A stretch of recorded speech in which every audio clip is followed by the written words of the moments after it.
The one I just finished. Our session ended last week. And she was trying to figure it out. You know, she had her education and her career for 25 plus years was down this one path. And she's like, I can't do this anymore. I don't want to do it. And I said, okay. And she even told me, she said, I was wondering about some of these exercises. Like, where are we going with this? And I said, I know. I said, but sometimes you just have to trust the process. And one of the things that came out for her, because one of the first exercises, I had her answer all these questions. And it was written all through there. And I said, send it to me a couple of days ahead of time so I have a chance to review it. And it was just jumping off the pages. And I said, you're a leader. And she went, yeah, I know. I said, why have you been running from it? She was like, how did you know I've been running from it? I said, because it's not showing up on your resume. I said, I bet you've been asked to be a leader multiple times. She said, more times than I can count. I said, you know why? I said, because they see it. I said, you have a hunch for it. There's an instinct that comes through you that people can see you're a good leader. You may be at that same level. I said, but they end up following you, don't they? She was like, how did you know that? I said, do you know how many times I've seen this? Over and over and over. And we talked about early in her career how she started saying it. She was like, nope, not me. And they were like, we want you to be the leader of the department. Nope, not doing it. And so then we got into why not? And, just talking through all of that. And some of it was things from childhood. Her why not? I said, now I'm not a counselor, so I can't counsel you on that. I said, but let's look at this. And by the time we finish, again, last week, now she's looking at opportunities and she's embracing it. I said, why not? I said, you have to realize there's a difference between what we do and who we are. I said, leadership is who you are. I said, it's going to go everywhere you go.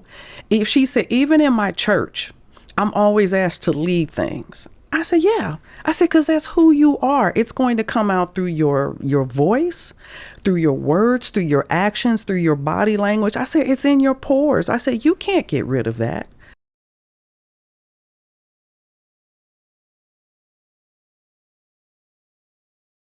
A fish rots from the head. That's what I heard once. And so if the head is rotten, what's going to happen to the body? Wow. So goes the head, so goes the body. And when companies are putting people in leadership because they are good at doing the work, that's a totally different skill set. And I try to help people understand that. And I talk about that. I said, doing the work and leading people doing the work, it's two different skill sets. And I don't care how much you've mastered that role, that doesn't mean that you can be an effective leader in mastering that role. And I think that, when I look back on, oh gosh, I have had worked in and worked with corporate for over 35 years now. I bet you I have probably met less than 10 really gifted leaders. Wow. Who, just from my experience with them, now I'm sure there were more, but just in my experience with them, less than 10, who I went, wow, this person that really is a good leader. They just have that sixth sense for leadership and for people and even how to correct people. How to inspire people, how to challenge people, how to pull back and when to push. And I said, that's an instinct. And sometimes it can be harder to teach.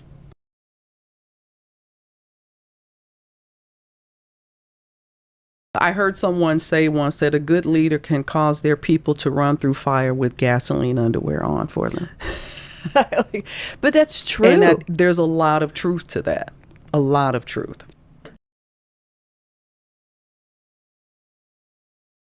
Yeah, so it was in the early part of my career. I was actually in sales with a consumer packaged goods company, a big consumer packaged goods company. And this was, he was my boss's boss. I worked in his organization for 18 months. The first 6 months, kind of getting things realigned. And that 12-month period that I worked in his organization, we kicked butt. And when I say we kicked butt, now this is, again, a sales organization. We were charged to do 8% of the total U.S. profit for our division. And this year we did 16. Not sales, profit.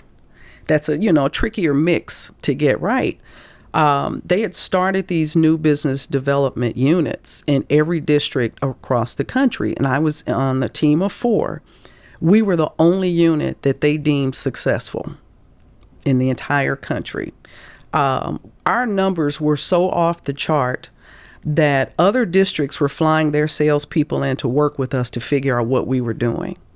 And so years later, especially when I became a people manager for the first time, I started finding myself thinking back to, what did Steve do? What would Steve do? How would Steve handle this? And after you're doing that so many times, you start to ask, why Steve? Why do I always resort back to him?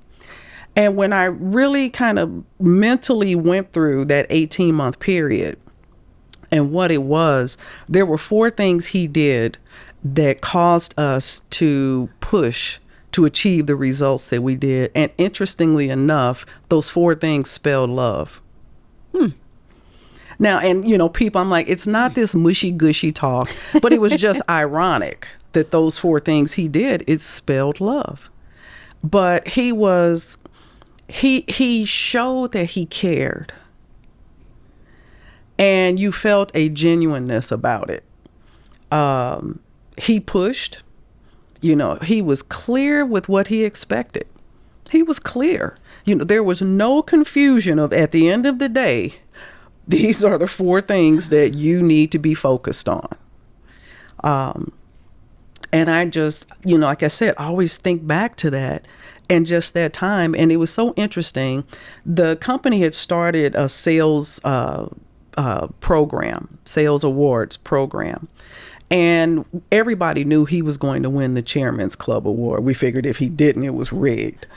And what I thought was so amazing was he did win the award, but he didn't even win it on the business results. He won it on his people leadership. And he probably could have won it on both because of his people easily. leadership. Yeah. And I've often thought, so many leaders don't understand this. Even to this day, I'm like, I don't care how many memes I see on LinkedIn, these leaders are not getting it. If you take care of your people, they will take care of your business.